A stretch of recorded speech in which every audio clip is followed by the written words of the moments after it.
Her hair started coming loose beneath the chandelier lights, strand by strand, drifting down onto the marble floor, in full view of every executive, every colleague, every person she had ever shared a workspace with. Kofi stood across the room, with a calm smile resting on his face.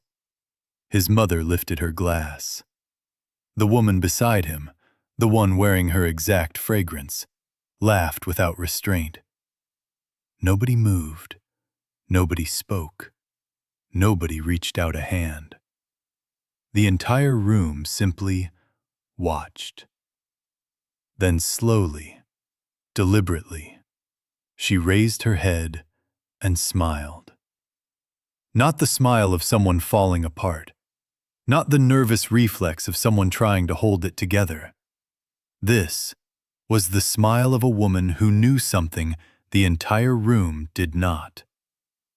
That was the exact moment the energy shifted. And for the first time all evening, the smile disappeared from Kofi's face, completely. The evening had started the way all consequential evenings do. Quietly, with music playing loud enough to cover whatever was truly happening beneath the surface. Meridian Tower stood 42 stories above the city, and on this particular Friday, its grand ballroom had been transformed in white and gold for the annual Elevation Gala hosted by Vantage Group, one of the most powerful corporations in the southeastern United States. Every executive had received an invitation. Every senior leader had confirmed attendance. The room was packed with people who believed they understood exactly where power lived and who held it. They were entirely wrong. But that realization hadn't arrived yet. Renee walked in at 8:47, a little late, wearing a deep navy dress she had chosen 3 weeks earlier. She was 34. She had given Vantage Group 11 years, longer than most of the people in that room, longer than the managers who had passed her over repeatedly, longer than the vice president who had taken her restructuring proposal in 2019, presented it as his own, collected a bonus for it, while she sat at the same desk and said nothing publicly, and documented everything privately. She had learned over the years how to carry that kind of weight without letting it touch her expression. She had gotten remarkably good at it. The compass rose pendant rested at the base of her throat, gold and small. The kind of detail most people in that room would never notice unless they were paying very close attention, which they were not. She had touched it once in the parking garage before walking in.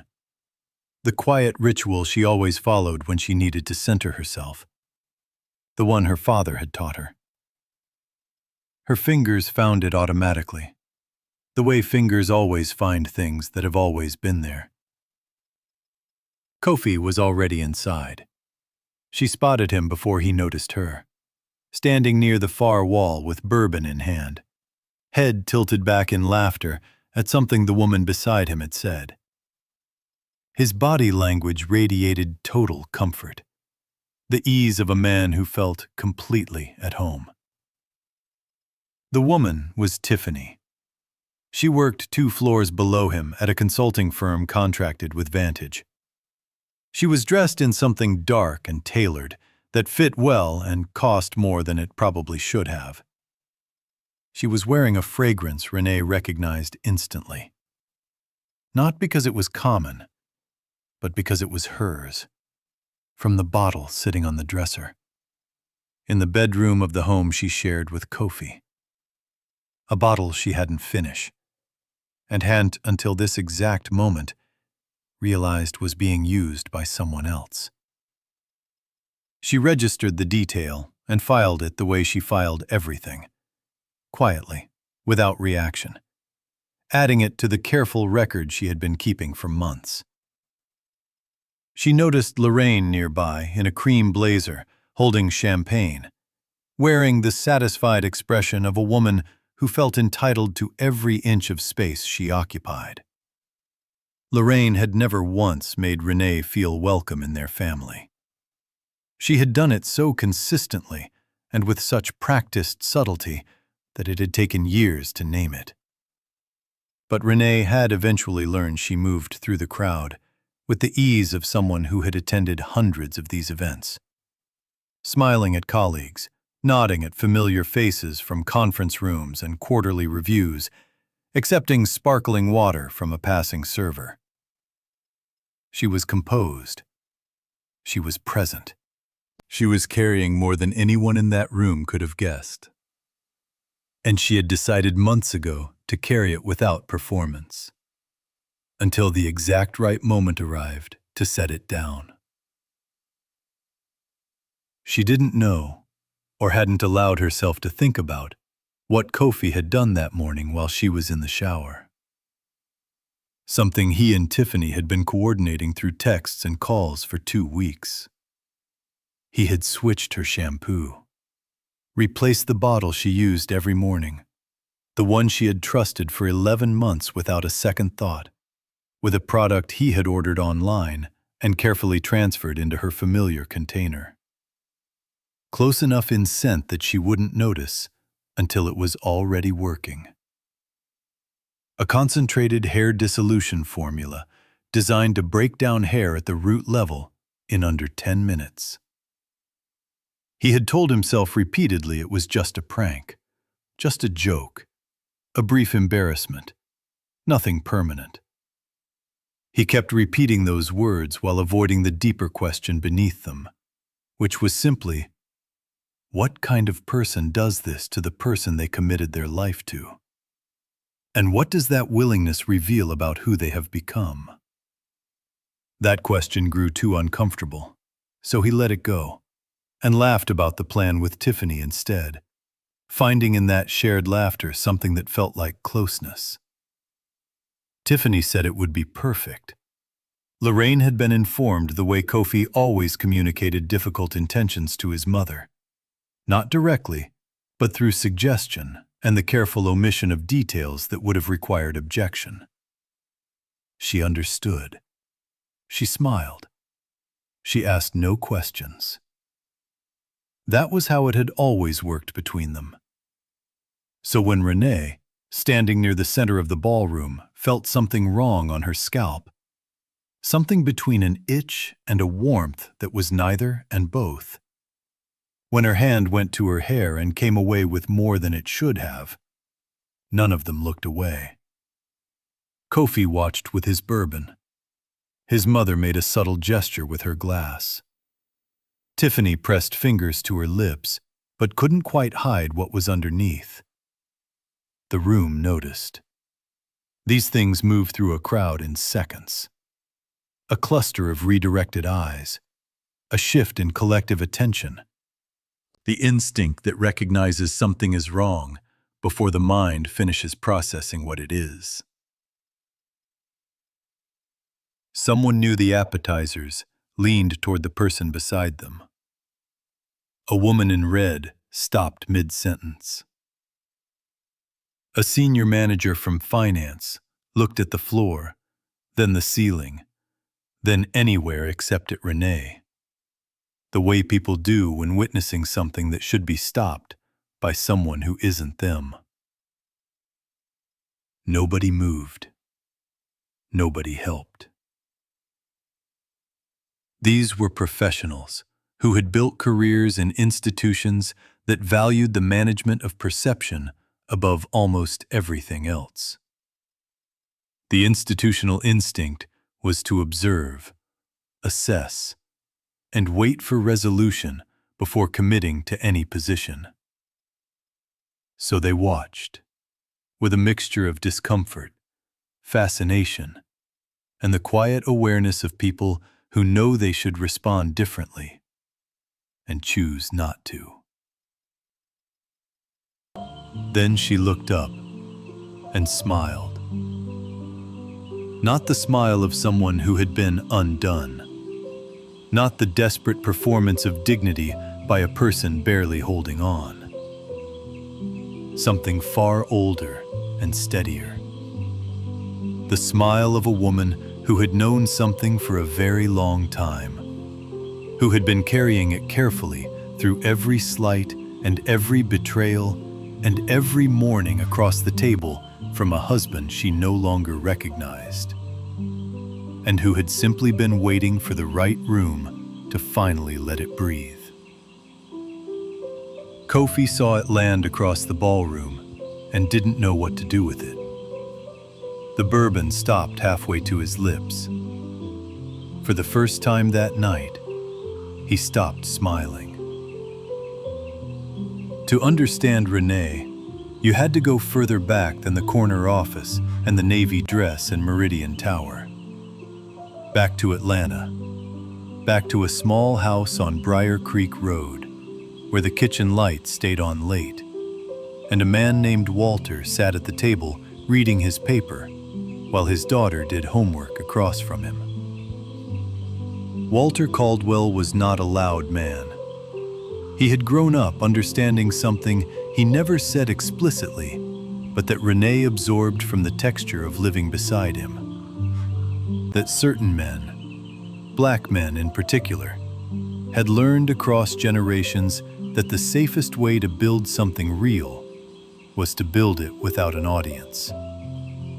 Not because they had anything to hide, but because visibility attracted interference. And interference was expensive, and he could not afford expensive mistakes. He turned that understanding into a philosophy. He moved carefully through rooms. He signed nothing without reading it completely. He cultivated patience the way other men cultivated ambition, not as a temporary strategy, but as a permanent orientation. He let people underestimate him and used that underestimation the way a navigator uses a current. You don't fight it, you account for it, and go exactly where you planned, while it spends itself on nothing. He had been building something since before Renee was born, through her entire childhood, without ever announcing it. No dinner table discussions about assets or holdings or the law firm downtown that had managed the structure for decades. He built it the way he did everything, methodically, privately, over time. She was 16 the first time he placed a sealed envelope on the kitchen table between them. He told her it contained everything he had built, that her name was in all of it, and that she would inherit everything. He told her not to open it until she had built something herself, through her own work, her own choices, her own endurance. Not as a test of loyalty, but as an act of love. Because he had watched what inherited wealth did to people who received it before they knew who they were. She asked how she would know when she was ready. He was quiet for a moment. Then he said she would know because she would stop needing to prove herself to anyone and start simply being herself. And those two things, he said, felt completely different from the inside. She carried that for 18 years, through college, where she was one of very few faces in her program who looked like hers, learning to pursue excellence not to be seen, but because it was the standard she had internalized from watching her father. Through her first job at a logistics company, where her ideas were consistently taken by people with louder voices. Through arriving at Vantage Group at 23, starting as a coordinator and building upward, one careful, seemingly unremarkable step at a time. Through meeting Kofi at a birthday party at 26, tall, laughing, attentive in that particular way of someone genuinely interested, asking real questions and actually listening, making her feel like someone was finally trying to see her rather than past her. She chose him with her whole heart, the way her father taught her to choose, thoughtfully and without apology. The pendant had been with her through all of it. Her father clasped it at her collarbone the morning she left for her first job, his hands steady, his eyes saying everything he didn't say out loud. A compass rose in gold, small enough to forget, impossible to actually forget. Walter passed on a Tuesday in November, quietly, in a manner entirely consistent with how he had lived. Renee sat with the sealed envelope for 3 days before opening it. Kofi was traveling, or said he was. She was alone at the kitchen table, with tea that went cold, while she read every page twice. The numbers, the holdings. 40 years of patient, invisible work left for her like a long letter written in the language of property and equity and careful legal structure. She closed the envelope and sat in the quiet kitchen. Then, 2 weeks later, she found the receipt. The weeks before the gala carried a distinctive weight. Not the dramatic heaviness of crisis, but the quiet, grinding weight of certainty. Renee had spent too many years reading situations clearly to keep pretending. Kofi had been coming apart at a seam he kept trying to hide. The resentment started small, a comment here, a silence there. He stopped asking about her work, then stopped acknowledging it, then started treating her success as a personal grievance. She told herself it was stress, that he was adjusting. She made herself smaller at home to give him room, and the room didn't help because the problem wasn't space. The problem was that Kofi had decided her success was evidence of his failure. And people who believe that about the person they chose have a way of eventually doing something about it. The receipt was in the pocket of a coat she picked up from the dry cleaner for him. Peachtree Garden. The restaurant with low lighting and a jazz quartet on weekends. The place they celebrated their 3rd anniversary. 2 people. A Thursday evening he never mentioned. She placed it on his nightstand without a word. She watched him see it the next morning, watched the brief calculation cross his face. He said nothing. She said nothing. The silence between them had the quality of something already decided.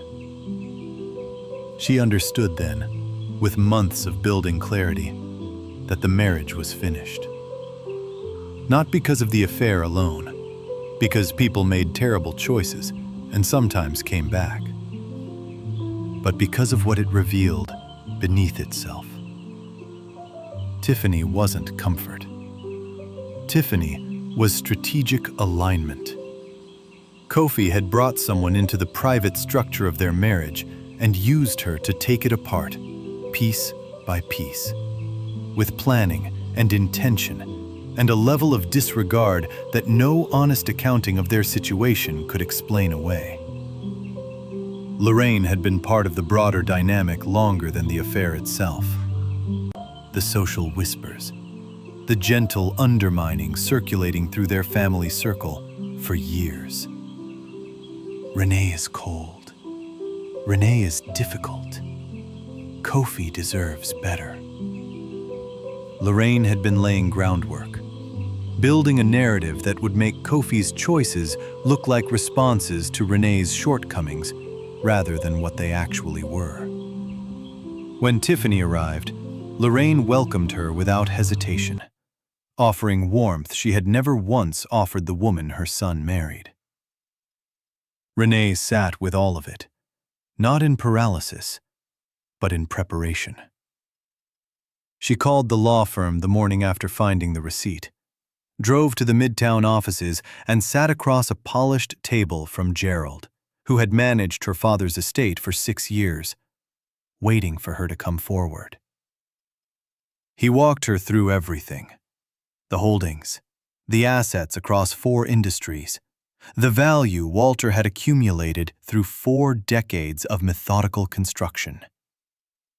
She listened, asked the questions that needed asking, received answers that confirmed what she already understood. Then she asked about Vantage Group.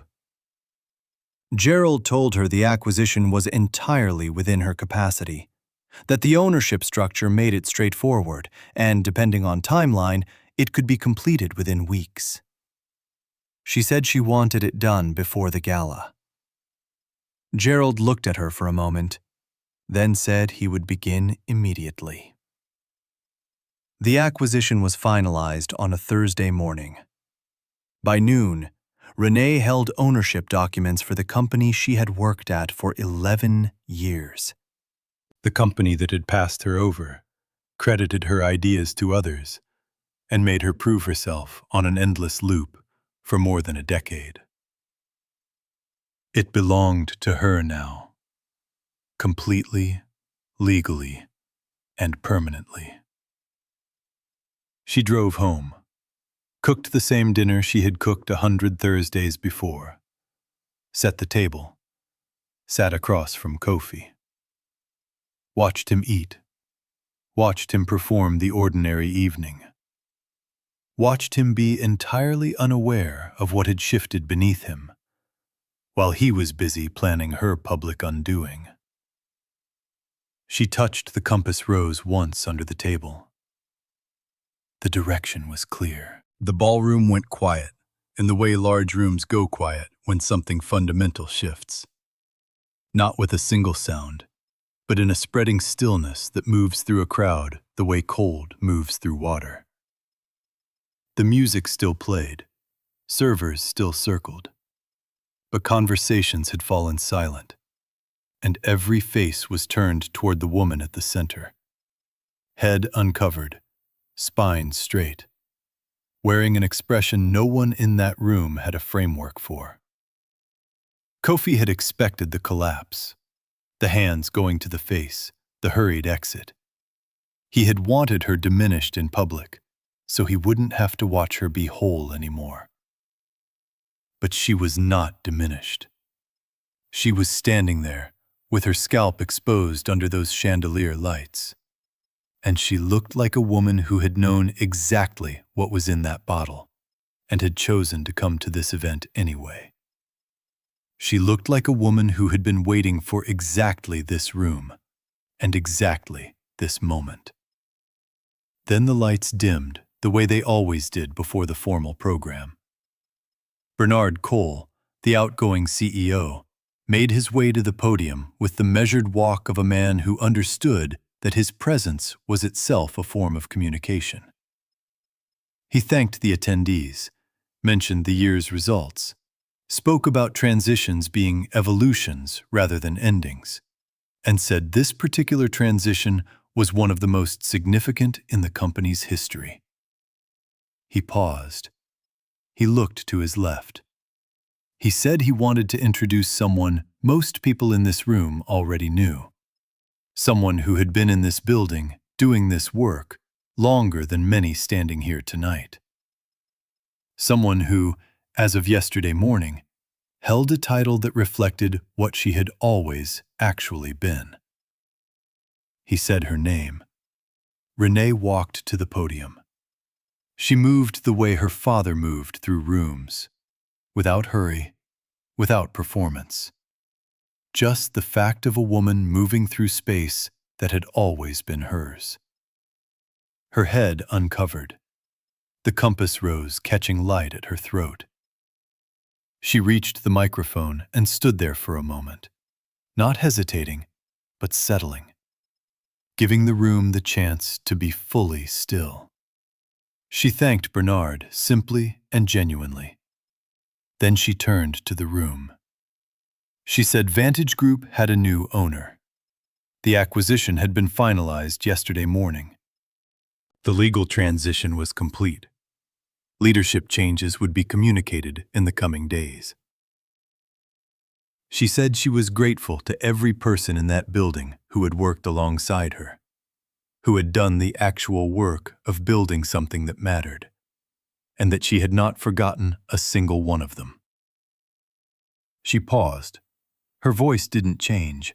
It stayed exactly where it had been, steady, even, carrying.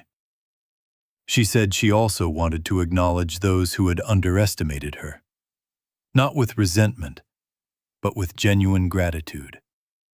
Because every person who had looked at her and decided she was less than she was, had unknowingly taught her how much she could endure. And endurance, she said, was how you built something that lasted. She let that settle. Then she looked across the room and found Kofi without searching, the way you find something you've been watching for a long time. She looked at him the way you look at something that once had a hold on you and has lost it completely. Not with hostility, not with satisfaction, with the clarity that comes from finally seeing something exactly as it is. She said nothing to him. There was nothing left to say. Tiffany's confidence had evaporated, replaced by the rapid recalculation of someone running numbers that keep coming back wrong. Lorraine's practiced social expression hadn't survived the last 4 minutes. She looked for the first time in years like a woman who didn't know what to do with her own face. Bernard returned to the microphone almost as an afterthought and added one quiet note. As part of the standard transition, all senior contracts at VP level and above would undergo review by new ownership. Routine. Beginning next week. Kofi's position was among them. The room didn't erupt. No scene, no raised voices. That was perhaps the most striking part of all of it. The absolute quiet of consequence, arriving not as a storm, but as a tide. Patient. Inevitable.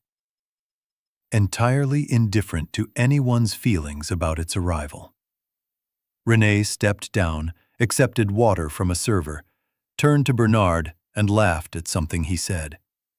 A real laugh, from somewhere relaxed. She moved back into the room like a woman who owned every inch of marble she was walking on. Because she did. What followed didn't arrive loudly. It arrived the way everything in Renee's life arrived, without announcement, simply as the logical product of choices already made. Kofi's contract review took 9 days. The committee had access to 11 years of records, departmental metrics, internal feedback, and 3 formal complaints quietly shelved under the previous administration. The review was thorough and impartial. The findings were not favorable. His department had missed targets in 6 of the last 8 quarters. His team's turnover rate was significantly above average. His most recent evaluation pointed clearly in one direction. There was a meeting, a separation document, a handshake neither of them meant. He was out by month's end. He went to Tiffany, showed up without calling, which she noted, and which told her more about his state than anything he said afterward. He told her about the job. He expected comfort, presence, the warmth she had offered whenever he needed to feel he had an ally. She listened, made tea, said it would be fine. But she was running arithmetic behind her eyes. Tiffany wasn't unkind. She was practical. She had been drawn to Kofi because of what his position offered. Access to rooms she wanted to enter. Relationships she wanted to build. A stepping stone toward the life she was constructing. The relationship hadn't been about genuine connection. It had been about strategic advantage. And now, the advantage was gone. The calculation didn't take long. Within 3 weeks, her response times lengthened. Within 5, she stopped initiating contact. Within 6, She sent him 3 sentences. She needed space. She was going through things of her own. She wished him well. She moved on with the efficiency of someone whose heart was never truly in it. He sat holding the phone for a long time after reading it. Lorraine called more frequently after the gala, not to check on him, but to reframe the story, to find the version that made Kofi sympathetic and Renee accountable. This was her skill, the architecture of narrative. But the people who had once been the audience for that narrative were in the ballroom. They saw what happened. 300 witnesses aren't easily rewritten. The social circle contracted quietly. Invitations stopped.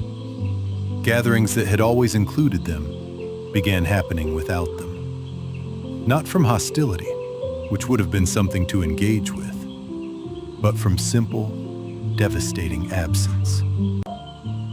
People had reassessed. The reassessment wasn't favorable. Tiffany left the city before summer, understanding instinctively when a place had stopped serving her. She resigned 2 weeks before leaving and didn't list Kofi as a reference. The thing that stayed with Kofi, surfacing repeatedly in the small hours when sleep wouldn't come, wasn't the job loss or Tiffany's departure. It was an ordinary Tuesday when he was driving to an interview at a company 2 levels below his previous position and passed Meridian Tower. He looked at it involuntarily, the way someone looks at a building they spent years connecting to their identity. The directory beside the entrance had been updated. He saw it from the car. At the top, in clean black letters against white, was her name. He kept driving. There was nothing else to do. Early mornings had always belonged to Renee entirely. Before the first call, before the emails multiplied, before the day organized itself into its manageable shape by 8 o'clock, there was a window, maybe 40 minutes, that was genuinely hers. Quiet, still, unclaimed. The new house was smaller than the one on Greenview. She had chosen that deliberately, needing something that felt like a beginning rather than a continuation. Good light in the kitchen. A back garden she was learning to use. A kitchen table like the one her father kept in Atlanta. Simple, solid, asking nothing except presence. She came downstairs on a Thursday morning in early spring and found the pendant on the table where she had left it the night before. She picked it up and held it in her palm. Gold and small, the same as it had always been. She thought about her father, about the kitchen on Briar Creek Road, the sound of him turning a newspaper page, the quality of his silence, not empty, not cold, but the silence of a man fully at peace with himself and what he was doing and the time it was taking. She thought about the envelope, 18 years in a drawer. The promise she kept, not because she had to, not for a reward, but because she understood what her father was actually giving her when he asked her to wait. The chance to become herself before becoming anything else. To learn what she was made of when everything rode on her own effort alone. When there was no safety net she could see. She had done that. Worked and struggled and been passed over and gotten up and done it again. Sat in meetings where her ideas were credited to others. Written proposals that written bonuses for people whose names were on them instead of hers. Married a man she believed in and watched that belief become complicated, then painful, then something she had to release for her own survival. She had done all of it and remained herself through all of it. And when the time came, she was ready. Her father used to say, a person's character wasn't what they showed when things were going well. Character was the thing that survived when everything went wrong and kept going anyway. Not bitterness, not performing survival for an audience, just the quiet daily choice to keep being yourself, even when the world insisted you were something less. Renee made that choice every morning for 11 years at Vantage. Every evening across from a man who had stopped seeing her. Alone in a parking garage before walking into a ballroom where she knew something was about to happen. Standing in the center of 300 people, feeling her hair fall, looking up and making it one more time. The choice to remain herself, to let what she knew steady her, to refuse to give them the outcome the entire evening had been built around. That was the victory. Everything else was just consequence. She wasn't grateful for the difficulty. She wasn't someone who believed suffering was required for strength. She thought sometimes about the women who went through what she went through without a massive inheritance on the other side, who had nothing waiting except the same quiet determination to keep going. Those women were the true testament to what she hoped they knew that. She was simply, clearly, deeply at peace. Not the performance of peace, the actual thing. The interior stillness of a person who has done the work, made the choices, accepted the losses, and arrived somewhere true. She clasped the pendant at her throat. The small weight settled against her collarbone. She touched it once and let her hand fall. Poured her coffee, sat down. Looked out the kitchen window at the back garden where early spring was beginning its work. Pale green at the edges, light at a different angle than winter. The quality of a morning that knew it was going somewhere. The day would ask things of her. It always did. Decisions to make, people to meet. The ongoing work of building something meant to outlast any single moment in it. She wasn't afraid. She had never been afraid of work. She had been afraid for a time of being seen and dismissed before she could show what the work was. But that fear hadn't survived what she now knew about herself. She was Walter Caldwell's daughter. She had kept her promise. She had become something on her own. The morning light was coming in stronger. The city stirring outside. Traffic, a bird in the garden. The ordinary soundtrack of a day gathering itself into motion. A 9 o'clock call she was prepared for. A noon meeting she was looking forward to. 100 things between now and the end of the day that would ask her full attention and receive it. She wasn't afraid of any of it. She had spent 11 years proving she was equal to rooms that weren't ready to acknowledge it. The rooms were different now. Everything else was hers. Some people spend enormous energy trying to make you feel small, because they are deeply unsettled by how capable you actually are. They will plan for it. They will coordinate it. They will gather an audience and wait for you to come undone. But the most powerful thing you will ever do, the one thing that costs you nothing and costs them everything, is to simply refuse. Not loudly, not for attention. Just refuse from a place so deep inside you, it doesn't even feel like resistance anymore. It just feels like who you are. Renee didn't prevail because of what she inherited. She prevailed because they couldn't take the one thing their entire plan depended on her losing: her peace. If this resonated with something real in you, then you already understand what she understood. Share your thoughts below. Have you ever been underestimated by someone who had no idea what you were carrying? And if you're new here, this channel is for people who don't announce their power. They build it quietly. Subscribe, because the next story might feel even closer than this one.